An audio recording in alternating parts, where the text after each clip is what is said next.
প্রহর বাকি আছে। সূর্যাস্তের পরে ওই অশ্ব অগ্নিকুণ্ডে পড়ে ভস্ম হয়ে যাবে ওই গুহার মধ্যে। তারপর না থাকবে অশ্ব, আর না হবে অশ্বমেধ যজ্ঞ। আমাকে বন্দি করেও কিচ্ছু করতে পারবে না। এই প্রয়াস ব্যর্থ হবে।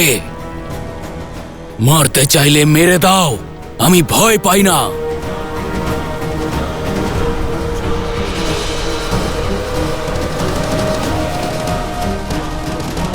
শেষবার লবকুশকে আমরা ওই গ্রামেই দেখেছিলাম। তারপর থেকে না কোনো খবর পেয়েছি আমরা, আর না ওদের মাতা বনদেবীর কোনো খোঁজ পাওয়া গেছে। কিন্তু আমি আপনাকে একটা ভরসা দিতে পারি, ভগবান বাল্মীকির এই আশ্রমে কোনো আসরিক শক্তি প্রবেশ করতে পারবে না। লবকুশ দুজন সাধারণ ঋষিকুমার, যাদের হৃদয় প্রেম আর শরীর সাহসে পরিপূর্ণ। ওদের এবং ওদের মাতাকে আমরা সকলে খুব স্নেহ করি। আর বনদেবী, তাকে তো আমাদের সাক্ষাৎ মা লক্ষ্মীর রূপ মনে হয়। আপনার নিশ্চয়ই কোনো ভুল হচ্ছে রাজকুমার।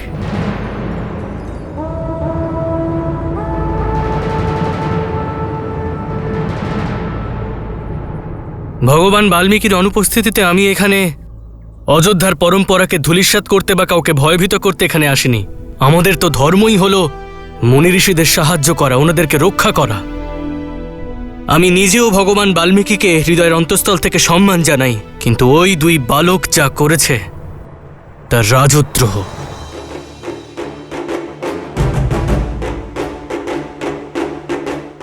আর ভগবান বাল্মীকির কারণেই আমি ওই দুই বালককে এখানে শুধু বোঝাতে এসেছি। আপনাদের সকলের কাছে কাল সূর্যাস্ত পর্যন্তই সময় রয়েছে।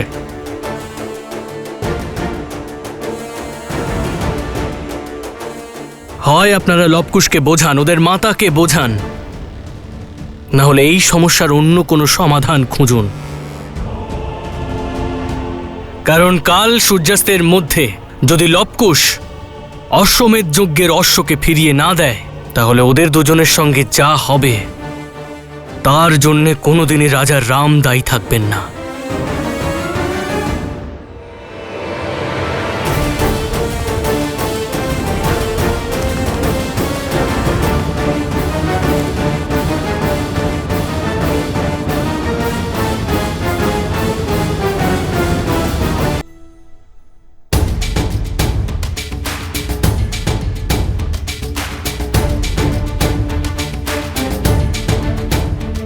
জয় শ্রীরাম, জয় শ্রীরাম, জয় শ্রীরাম, জয় শ্রীরাম, জয় শ্রীরাম, জয় শ্রীরাম, জয় শ্রীরাম, জয় শ্রীরাম, জয় শ্রীরাম, জয় শ্রীরাম, জয়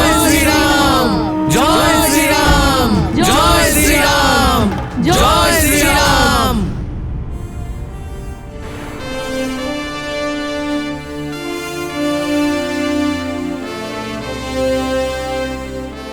মহারাজ, মনের শান্তিতে চিন্তার গ্রহণ লেগেছে। একটা অত্যন্ত অশুভ সমাচার শুনেছি আমরা। হ্যাঁ মহারাজ, আমরা তো এখানে বালকদের উজ্জ্বল ভবিষ্যতের জন্য, সংসারের কল্যাণের জন্য গুরুকুল স্থাপন করছি। আর ওখানে ওই দুই উদ্ধত বালক অযোধ্যার সেনাদের পরাস্ত করার চেষ্টা করছে। আমরা ওদের থেকে অশ্ব ফিরিয়ে আনতে পারছি না। এই ঘটনা আমাদের খ্যাতি ম্লান করে দিচ্ছে প্রভু। দেবতারা আমাদের উপর কুপিত হননি তো?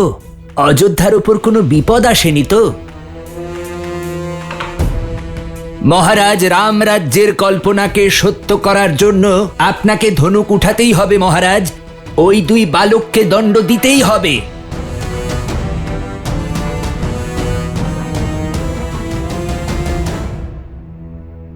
ওই দুজন নির্দোষ অবধ বালকদের হত্যা করে কি রামরাজ্যের স্বপ্ন সত্যি হবে? রক্তাক্ত হবে অযোধ্যার ভূমি। হয়তো আপনারা সকলে জানেন না যে ওই দুজন বালক যা করে দেখিয়েছে তা অযোধ্যার প্রজা এবং মন্ত্রিমণ্ডলীর করার কথা। ওই দুজন বালক ফল্গুকে স্বচ্ছ করেছে, নিজেদের প্রাণ সংকটে ফেলে পাশিনী গ্রামবাসীদের বাঁচিয়েছে, প্রেতগ্রস্ত নগরীকে মুক্ত করেছে। ওই বালকরা যা করছে রামরাজ্যের কল্পনা অনুসারেই করছে, তাই আমি ভয় পাচ্ছি না, বরং এই কথা জানার জন্য উৎসুক। যদি তাদের ভাবনা চিন্তা রামরাজ্যের মতোই হয়, তারা আমার মতোই ভাবে, তাহলে অশ্বমেধ যজ্ঞের অশ্ব চুরি করার পিছনে কারণ কি? কিন্তু মহারাজ, যদি ওই বালকদের এতই সামর্থ্য, তবে অযোধ্যার খ্যাতির কি হবে?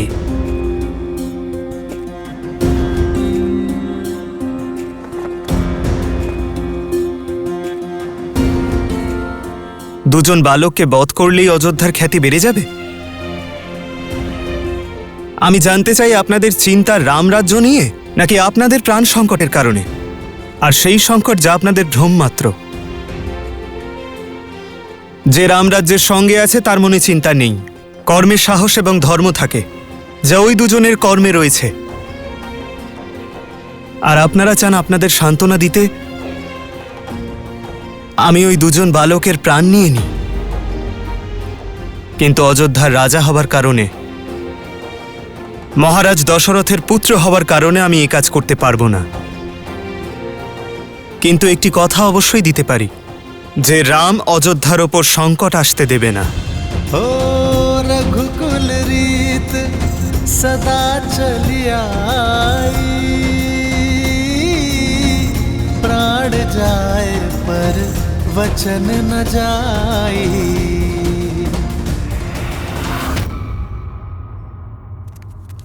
আরে আরে, এত প্রশ্ন তোমাদের, জিজ্ঞাসা কেন করছো না? আটকাও নাকি? সবকিছু তো বললেন প্রভু, আর কি বা জিজ্ঞেস করব? আর তাছাড়া তো আমরা ভয় পেয়েই এসেছি এখানে। হ্যাঁ, কত স্বার্থপর আমরা, কত বড় পাপ করতে যাচ্ছিলাম, নিজেদের মহারাজের উপর সন্দেহ করছিলাম। আর যখন প্রভু এসেছিলেন তখন তোমরা কোথায় ছিলে? আর তোমরাই বা কারা? কারা তোমরা? কারা এরা? আরে আবার অসুস্থ হয়ে গেছে, আবার অসুস্থ হয়ে গেছে, আরে আবার অসুস্থ হয়ে গেছে। ওকে কেউ বাঁচাতে পারবে? বাঁচাও ওকে, বৈদ্যকে ডেকে আনো, সাহায্য করো, বৈদ্যকে ডেকে আনো কেউ।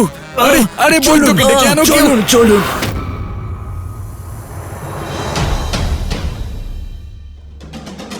দেখার কি আছে দাদা, চলো বধ করে দিও ওকে।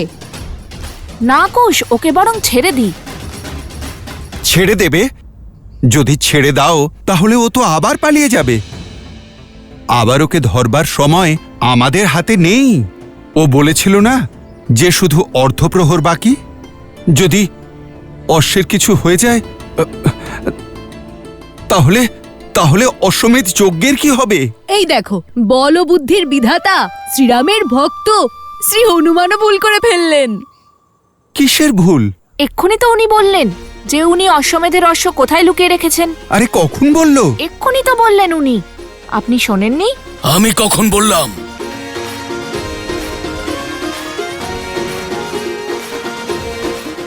আরে আমায় তো বলো, অশ্ব কোথায়? আরে আপনিও শোনেননি? তাছাড়া এমনিতেও আমরা কেন বলবো আপনাকে?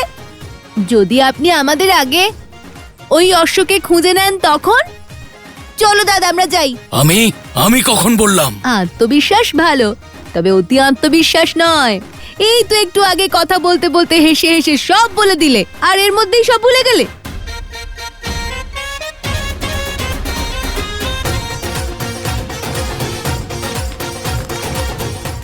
ওরা তো ঠিক পথেই যাচ্ছে।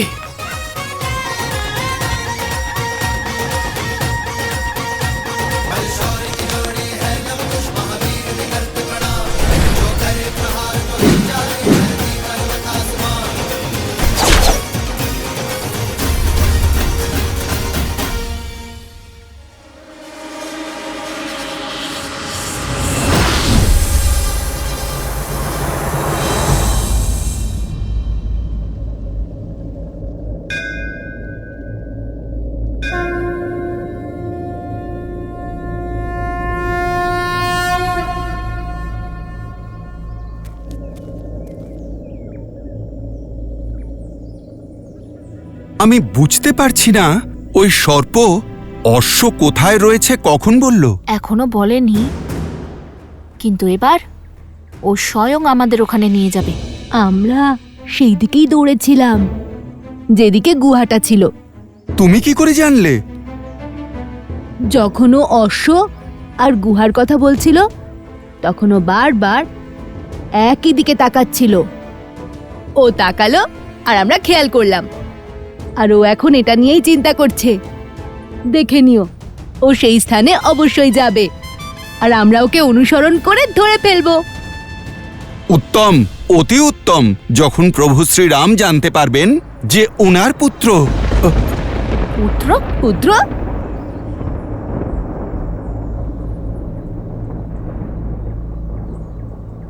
ওনার ভক্ত, শুধু সাহসী নয়, যথেষ্ট বুদ্ধিমানও, তখন প্রভু কতই না খুশি হবেন।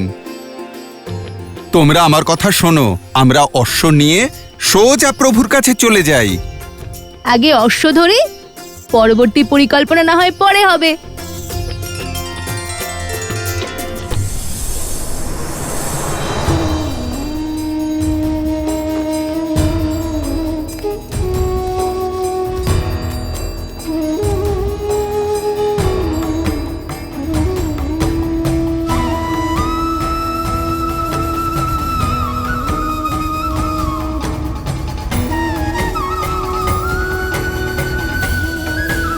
ॐ ह्रीं ह्रीं श्रीं त्रिपुरासुन्दरी नमः।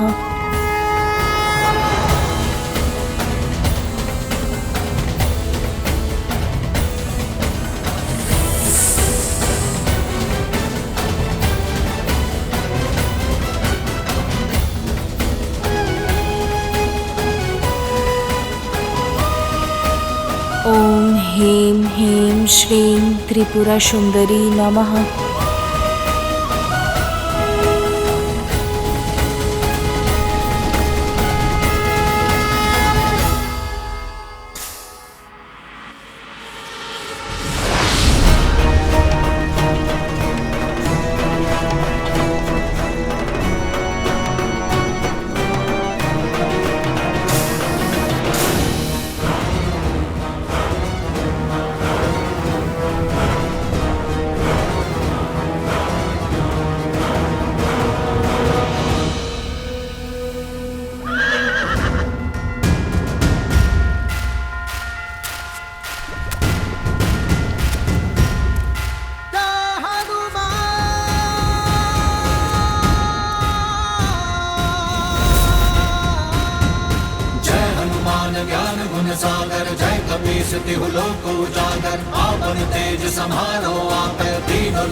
আমাদের এখানে নিয়ে আসার জন্য অনেক অনেক ধন্যবাদ।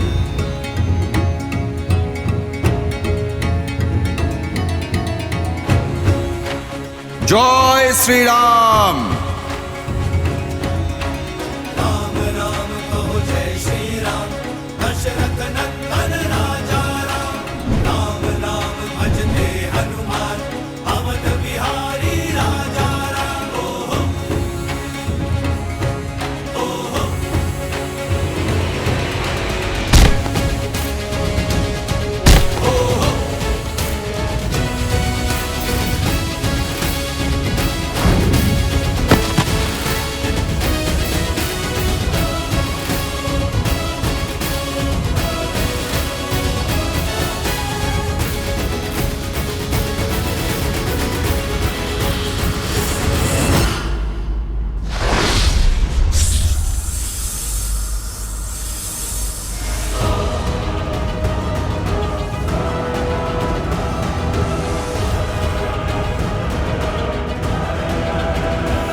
দাদা, এমন মহাবলীর সঙ্গে লড়বো কিভাবে?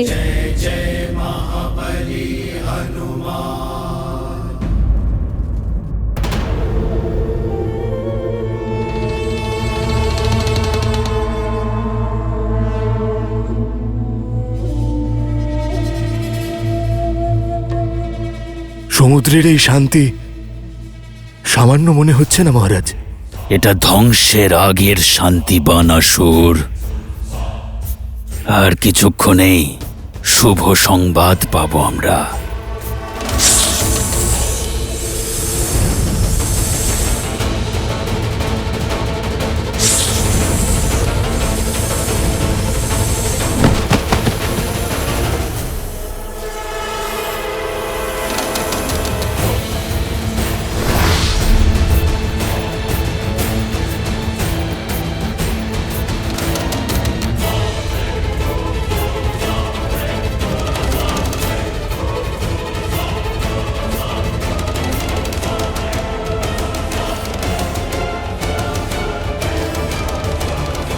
মিত্র, কি হয়েছে তোমার?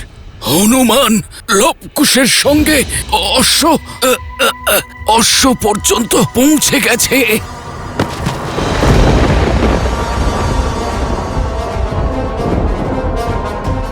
মূর্খ, বলো বলো, আর কি দেখেছ? কি হয়েছে ওখানে?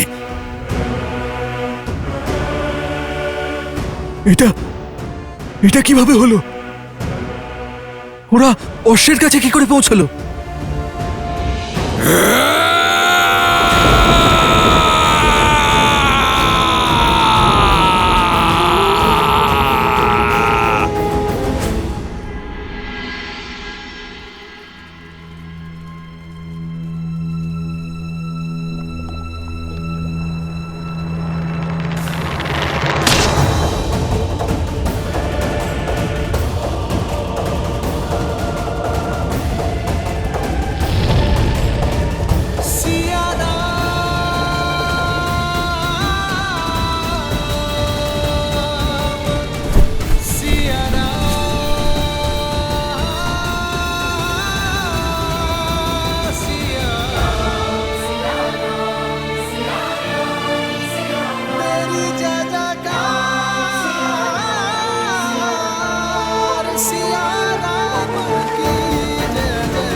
প্রভু,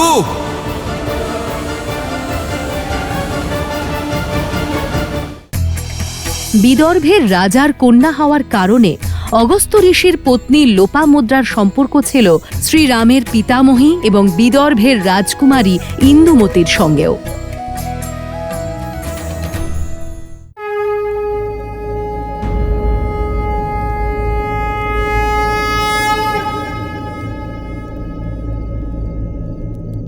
আমার লবকুশকে রক্ষা করবেন মাতা।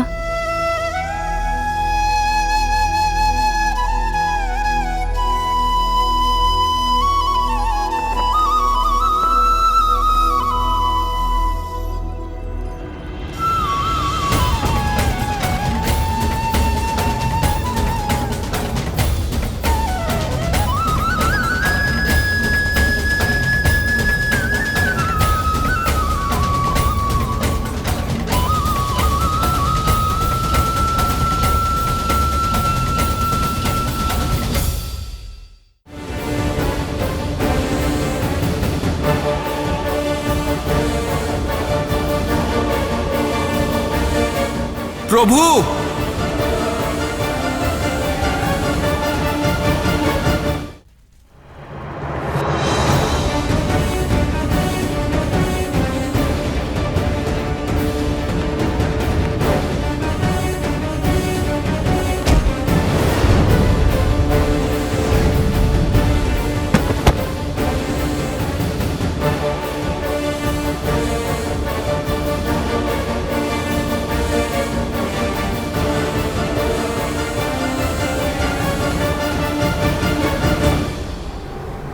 প্রভু, প্রভু,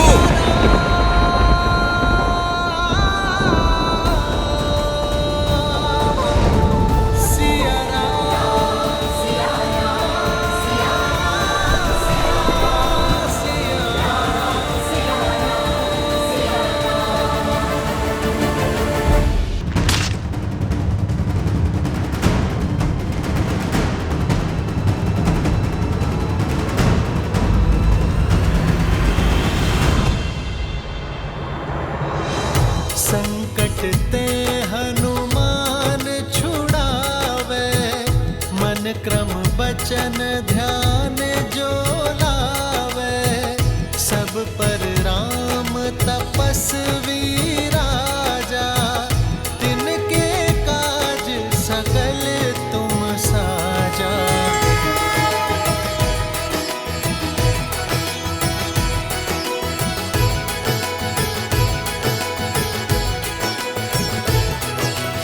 বালকেরা,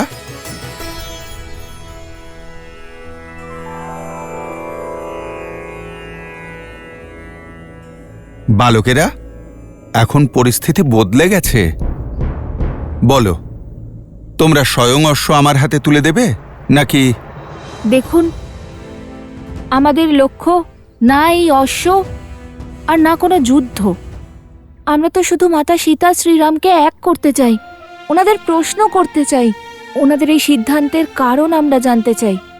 আর এই অশ্ব আমাদের উদ্দেশ্য পূরণের মাধ্যম, তাই একে তো আমরা কিছুতেই দিতে পারবো না। তাহলে তোমরা আমার সাথে যুদ্ধ করবে? আপনার সঙ্গে যুদ্ধ করে এই অশ্বকে তো আমরা নিয়ে নেব, কিন্তু আমরা কি আপনার এত উপকারের প্রতিদান দিতে পারবো? সেই জন্য আমাদের মধ্যস্থতা করা উচিত।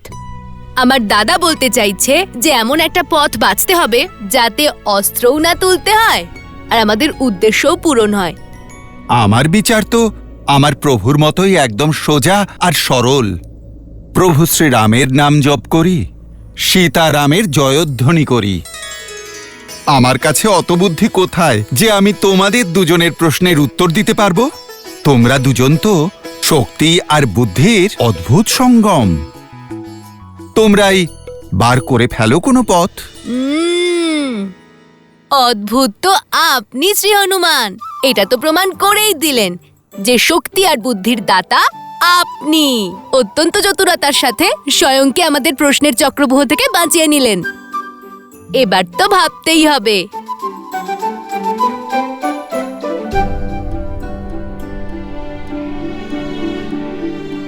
দাদা, শ্রী হনুমান তো অত্যন্ত শক্তিশালী, ওনার সাথে লড়াই করব কি করে? আর আমাদের কথা শুনে উনি কখনোই নিজের ধর্ম ত্যাগ করবেন না।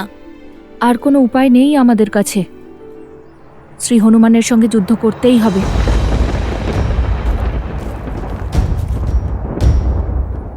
তাহলে তোমরাই বলো আমায়, কি সিদ্ধান্ত নিলে?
প্রভু শ্রীরামের সেবা হোক অথবা মাতা সীতার সেবা, ওনারা দুজন একই তো আমার কাছে।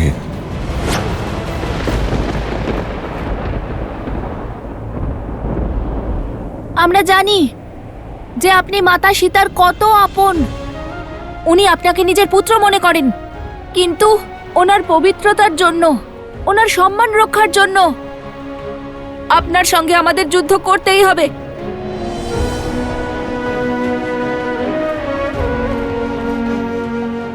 দাদা, আমরা নিজেদের ধর্ম পালন করছি আর শ্রী হনুমান নিজের।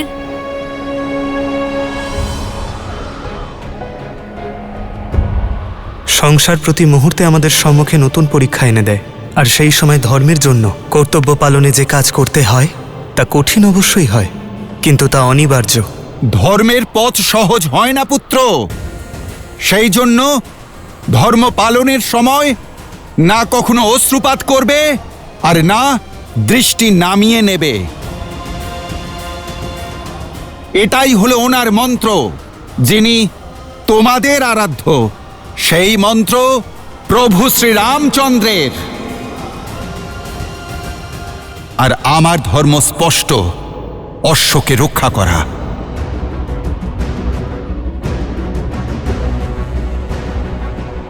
দাদা, শ্রী হনুমান তো ঠিকই বলেছেন, আমাদের উচিত নিজেদের প্রতিজ্ঞা রক্ষা করা, তাতে আমাদের যতই দুঃখ পেতে হোক।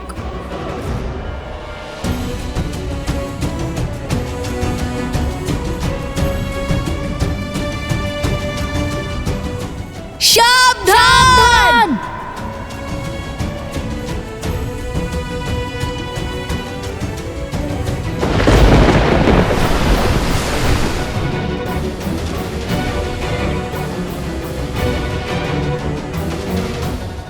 এগিয়ে এসো বালকেরা, তোমাদের বাণ আমাকে বিনাশ নয়, বরং ধর্মের প্রকাশ ঘটাবে।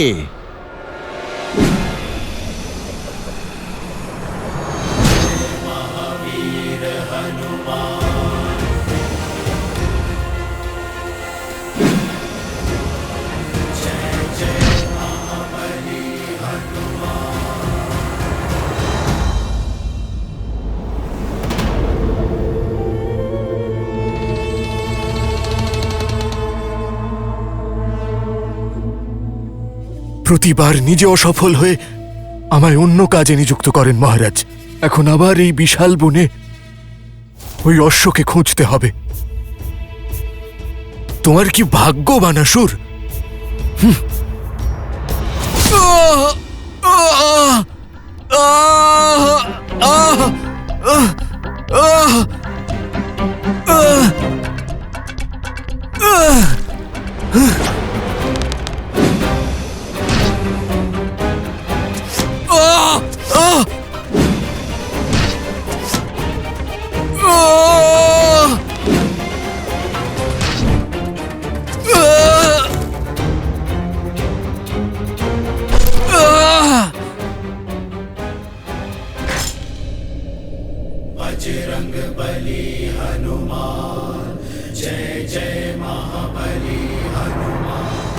বাঁচান মহারাজ!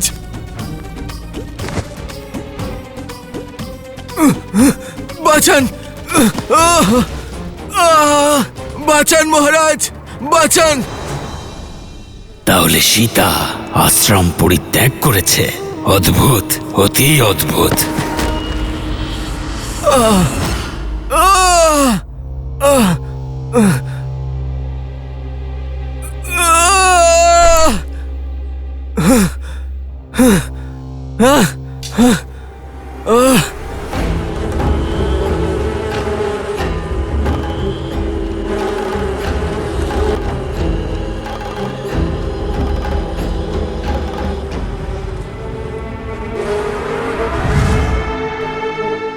মহারাজ, আপনি আমায় অশ্বহত্যার কার্য দিয়েছেন, নাকি আমায় প্রতারিত করার ষড়যন্ত্র করেছেন?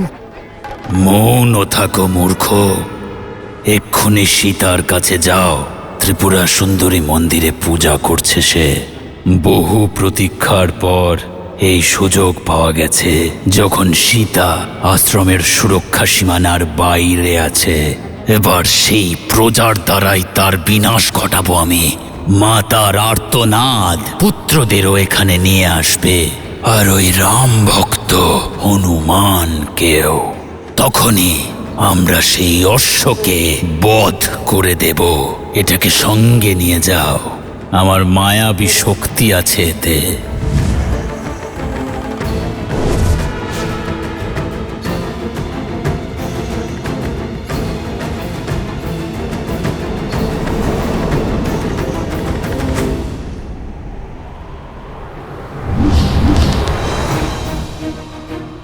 দাদা, আমাদের তো সব অস্ত্রই অসফল, ওনার সঙ্গে যুদ্ধ করা অসম্ভব। সেই জন্যই তো বারবার জিজ্ঞেস করছিলাম ওনার সঙ্গে লড়াই করব কি করে। কি হয়েছে বালকেরা, এত কি চিন্তা করছো? আমি আবার বলছি, যুদ্ধ থামাও তোমরা। চলো আমরা অশ্ব নিয়ে প্রভু শ্রী রামচন্দ্রের শরণে যাই। শ্রী হনুমান, আমি আপনার কথা মেনে নিচ্ছি। অতি উত্তম। অর্থাৎ যুদ্ধ সমাপ্ত। কিন্তু তার আগে আমাদের একটা অনুরোধ আছে শ্রী হনুমান। হ্যাঁ হ্যাঁ বলো, আমি শুনতে প্রস্তুত, বলো।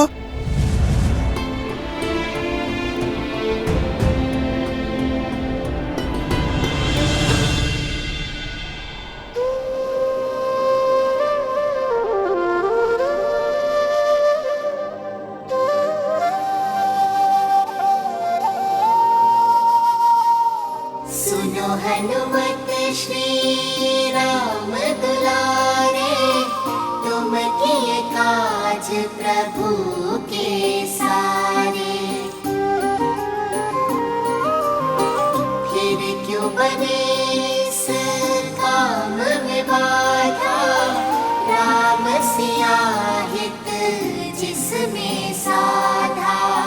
मिलन सिया श्री राम कराने, हम निकले उन्हें एक बनाने।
আরে ওঠো, আমাদের মহারাজ দেবীর পূজার জন্য এসে পৌঁছেছেন।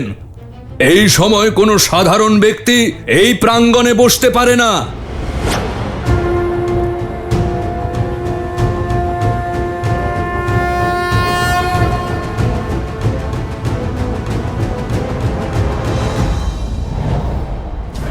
মাতার দৃষ্টিতে কে সাধারণ আর কেই বা অসাধারণ? সব ভক্তই সমান আর সবারই পুজো করার অধিকার আছে। এখনো আমার পুজো সম্পন্ন হয়নি। যখন আমার পুজো সম্পন্ন হবে তখনই উঠতে পারবো আমি। আচ্ছা, একজন সাধারণ নারী হয়ে আমাদের সঙ্গে তর্ক করার দুঃসাহস!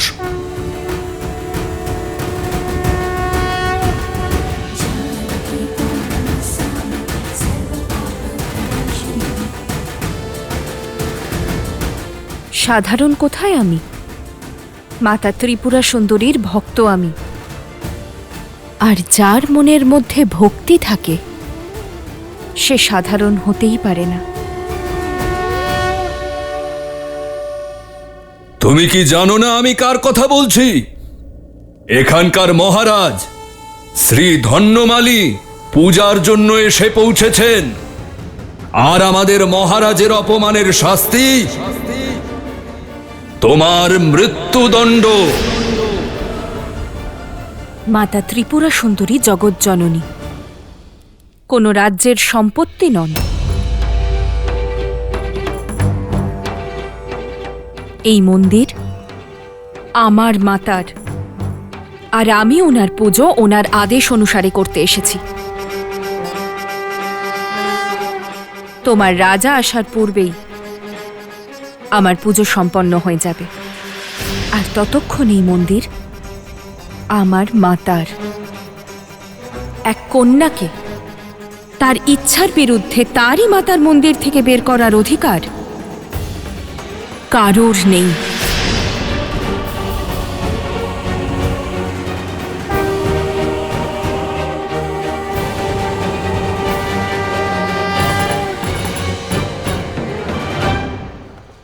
আমাদের মহারাজের এত বড় অপমান! আজ এই স্ত্রীলোক আপনাকে তিরস্কার করেছে, এবার তো গোটা সমাজ করবে। এই পূজা এবং ঔদ্ধত্য দুটোই আটকাতে হবে আমাদের। সৈন্যগণ, এই পুজো আটকাও।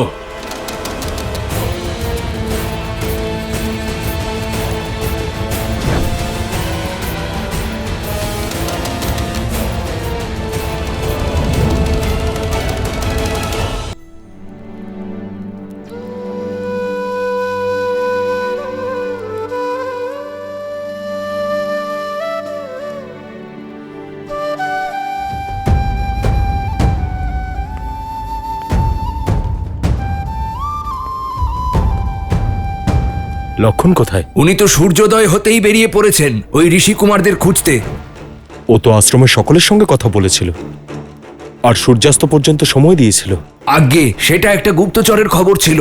সে রাত্রিতে পূর্ব দিকে দেখেছিল, আর সেটা শুনেই রাজকুমার ওদিকে এগিয়ে চললেন।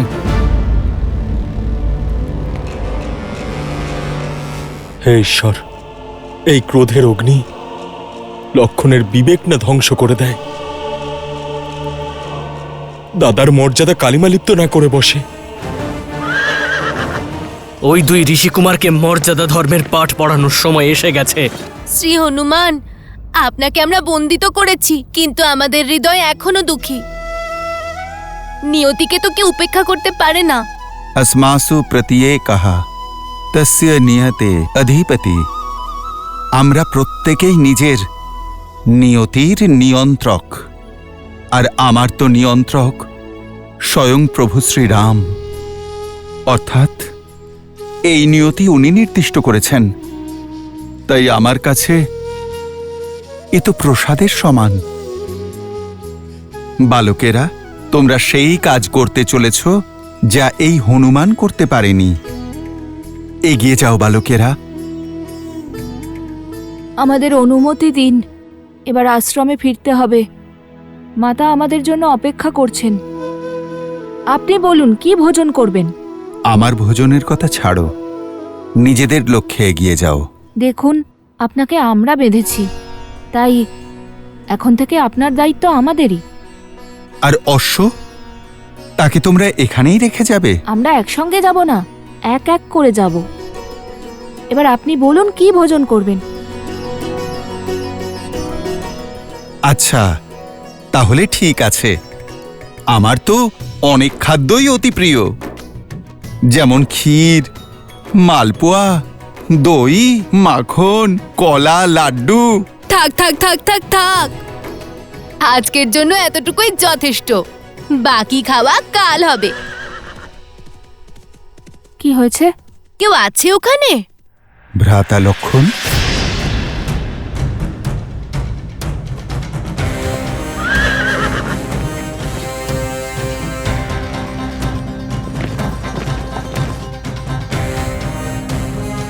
মনে হচ্ছে যে মাতাকে আর একটু অপেক্ষা করতে হবে। আর আপনাকেও। এবার রাজ অনুজের সঙ্গে দেখা করার পরই আপনার ভোজন আসবে।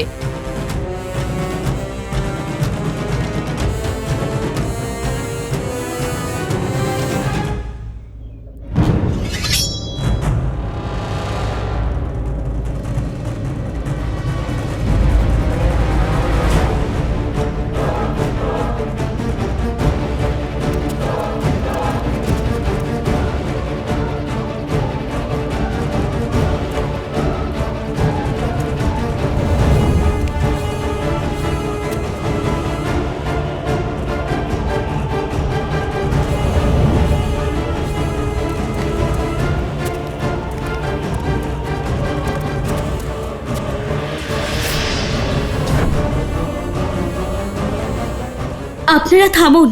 কোনো ভক্তের ওপর বলপ্রয়োগ করা এক মহারাজের শোভা পায় না। আমাদের প্রচেষ্টা করতে দিন, আমরা ওনাকে নিয়ে আসছি।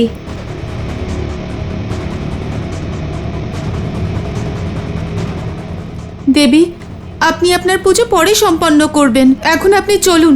জানি না আজ সৈন্যদের কি হয়েছে, হিংসাত্মক হয়ে উঠেছে। মন্দিরের কিছু অনর্থ হোক, আপনিও সেটা চাইবেন না। তাই চলুন মাতা। আমাদের একটু সময় দিন। সরো!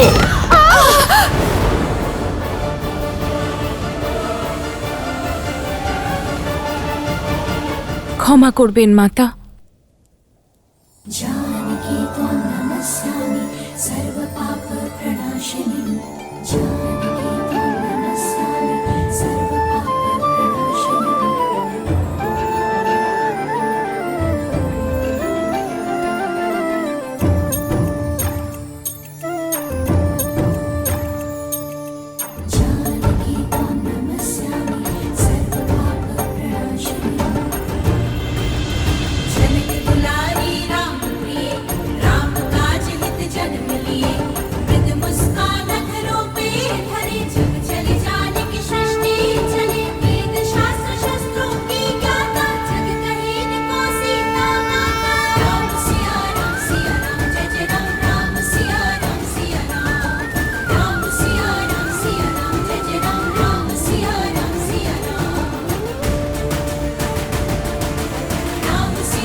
মহাবলী হনুমান, আপনি এই অবস্থায়?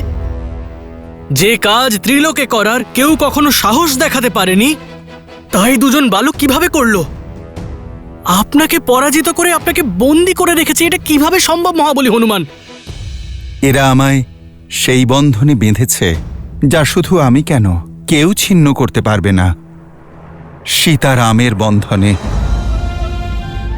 আপনি বলুন, কি করে ছিন্ন করি সেই বন্ধন? না এরা জিতেছে, না আমি হেরে গেছি, আপনি এটা ভেবে নিতে পারেন স্বয়ং সীতারাম জয়ী হলেন। মহাবলী হনুমান আপনি ভক্ত, তাই এই দুজন বালক নিজেদের কথার জালে আবদ্ধ করেছে। কিন্তু আমি হলাম অযোধ্যার সেনাপতি, আর সেনাপতি হওয়ার দরুন আমি এই দুজনকে শেষবার সাবধান করছি, অশ্ব আমাকে ফিরিয়ে দাও আর মহাবলী হনুমানকেও মুক্ত করো। শ্রী লক্ষণ, আবার একই কথা। দেখতে পাচ্ছেন না, আপনার আগে শ্রী হনুমানও একই জেদ করেছিলেন, আমরা অশ্ব দেব না। দিয়ে দিতেই পারি, কিন্তু তার আগে আপনাকে একটা কার্য করতে হবে। কেমন কাজ? মাতা সীতাকে শ্রীরামের থেকে দূরে আপনি নিয়ে গেছিলেন না?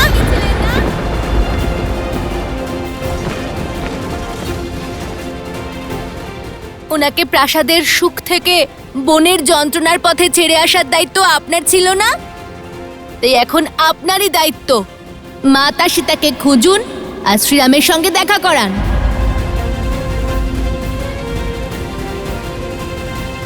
আমাদের এই কাজটা করে দিন, আর আনন্দের সঙ্গে এই অশ্ব আর শ্রী হনুমান দুজনকেই নিয়ে যান।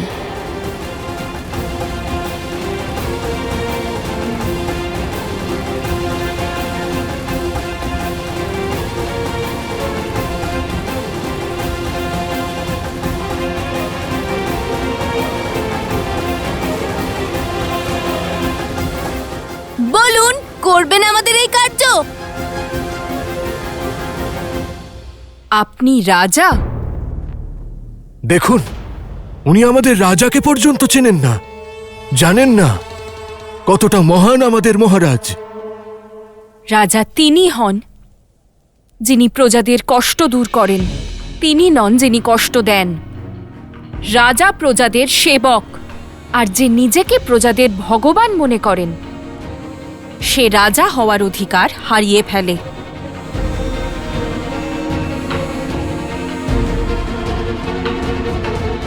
রাজা তার প্রজাদের সকল দায়িত্ব নেন, প্রবাসীদের নয়। তোমার বেশভূষা আর ভাষা এটাই বলছে যে তুমি আমার প্রজা নও। আমার রাজ্যের প্রজা না হয়েও আমাদের রাজ্যের নিয়ম ভাঙার দুঃসাহস দেখালে, আমাকে প্রশ্ন করে নারীর গরিমা তুমি ভঙ্গ করেছ। সৈন্যগণ, বন্দী করো ওকে। দাঁড়াও!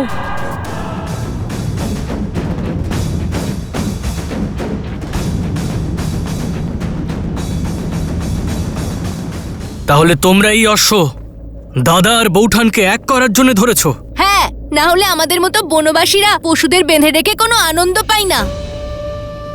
এই অশ্বকে আমরা ধরেছি যাতে মাতা সীতা সারা সংসারের সামনে আসেন। আর শ্রীরাম আমাদের প্রশ্নের উত্তর দিক যে কেন মাতা সীতাকে উনি ত্যাগ করেছিলেন।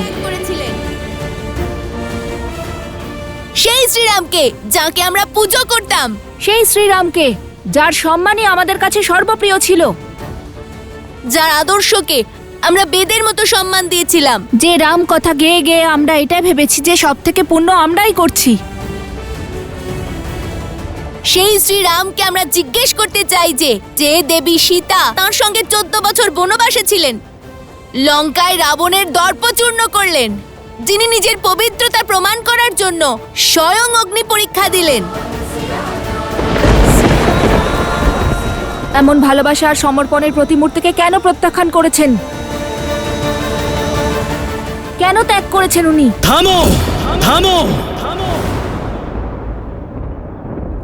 থামো তোমরা, আর তোমাদের এই ঔদ্ধত্য এখনই বন্ধ করো। আচ্ছা, আমাদের প্রশ্ন এখন আপনার ঔদ্ধত্য মনে হচ্ছে? যখন মাতা কৈকেয়ী শ্রীরামকে বনবাসে পাঠিয়েছিলেন তখন আপনি ওনাকে প্রশ্ন করেননি? যখন মহারাজ সুগ্রীব ভোগ বিলাসে মত্ত হয়ে গেছিলেন তখন আপনি ওনার সামনে ধনুক তুলে ধরেননি? বানরদের আতঙ্কিত করেননি? সেটা কি ধৃষ্টতা ছিল না? আমি যা করেছি আমার দাদার জন্য করেছি, কিন্তু শ্রীরামচন্দ্রের কাছে প্রশ্ন করার তোমরা কে? তোমাদের শ্রীরাম আর দেবী সীতার সঙ্গে কি সম্পর্ক যে অশ্বকে আটকে রাখার অধর্ম আর অপরাধ করেছো তোমরা?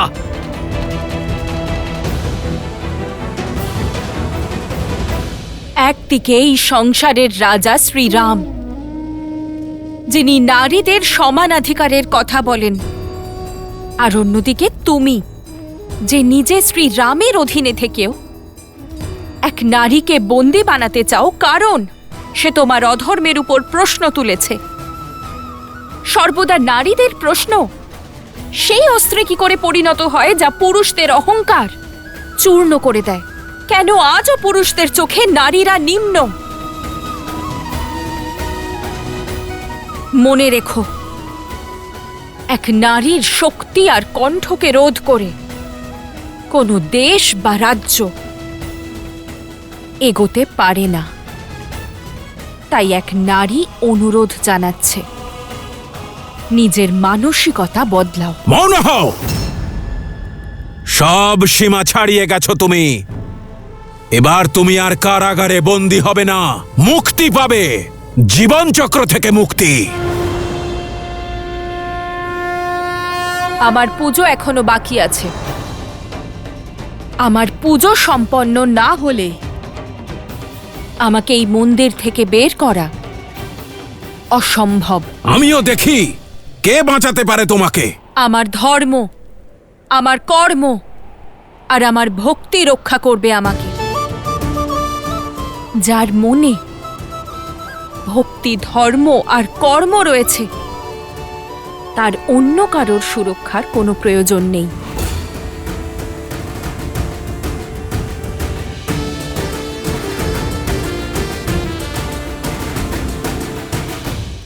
সীতা এবং রাম আমাদের মাতা পিতা।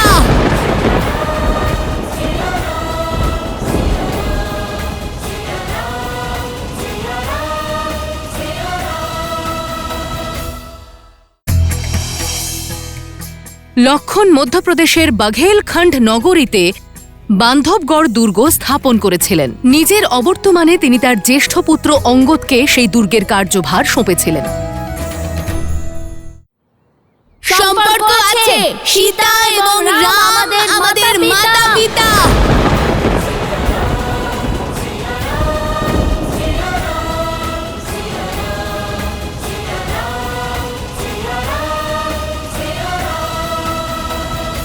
তোমাদের মাতা পিতা? ভুলে গেলেন? মহারাজ স্বয়ং বলেছিলেন যে মহারানী সীতা প্রজাদের মাতা সমান, তাই আমরা ওনাকে মাতা সীতা বলতেই পারি। মহারানী তো সমগ্র রাষ্ট্রের মাতা, তোমরা মহারানী সীতাকে মাতা বলতে পারো। আর প্রত্যেক সন্তানের অধিকার নিজের মাতা পিতাকে একসঙ্গে দেখা, কোনো দ্বিধা থাকলে প্রশ্ন করা। তাহলে কেমন অপরাধ, কেমন অধর্ম? আপনি আমায় বলুন যে এটা কি অধর্ম, এটা কি অপরাধ? তাও যদি মনে হয় আমরা আপনার দৃষ্টিতে অপরাধী, তাহলে তুলুন আপনার ধনুক আর নিজের কার্য সম্পন্ন করুন। ধর্মের দোহাই দিয়ে নিজেদের অপরাধের শাস্তি থেকে মুক্তি পাবে না তোমরা। কিন্তু যেই মনে আমার দাদা আর বৌঠানকে এক করার সংকল্প নিয়েছো তোমরা, তাদেরকে একটা শেষ সুযোগ তো দেওয়া উচিত আমার। সুযোগ তো আমরা দিয়েছিলাম আপনাকে নিজের ভুল শুধরে নেওয়ার, কিন্তু এখন মনে হচ্ছে আর শব্দের নয়, শস্ত্রের বলার পালা এবার। যাও, ওকে হত্যা করো আর সংসারের নারীদের জন্য সীমারেখার দৃষ্টান্ত স্থাপন করো।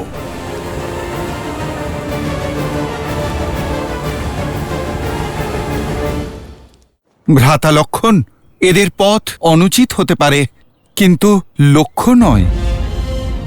আপনি আমার কথা শুনুন, অনুগ্রহ করে সমর্পণ করুন। এই অবোধ বালকদের সঙ্গে কিসের যুদ্ধ? কখনো কখনো জয় যুদ্ধে নয়, সমর্পণে লাভ করা যায়।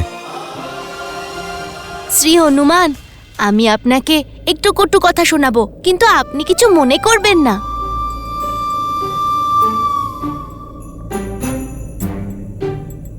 শ্রী হনুমান, আপনি আমাদের বন্দী, আর আমাদের ইচ্ছের বিরুদ্ধে আপনি কথা বলতে পারেন না। আর হ্যাঁ, আমাদের নির্বোধ ভাবার ভুল কিন্তু ভবিষ্যতে আর করবেন না। আমরা যোদ্ধা, উদ্দেশ্য পূরণের জন্য লড়াই করি, উৎসাহিত হয়ে নয়।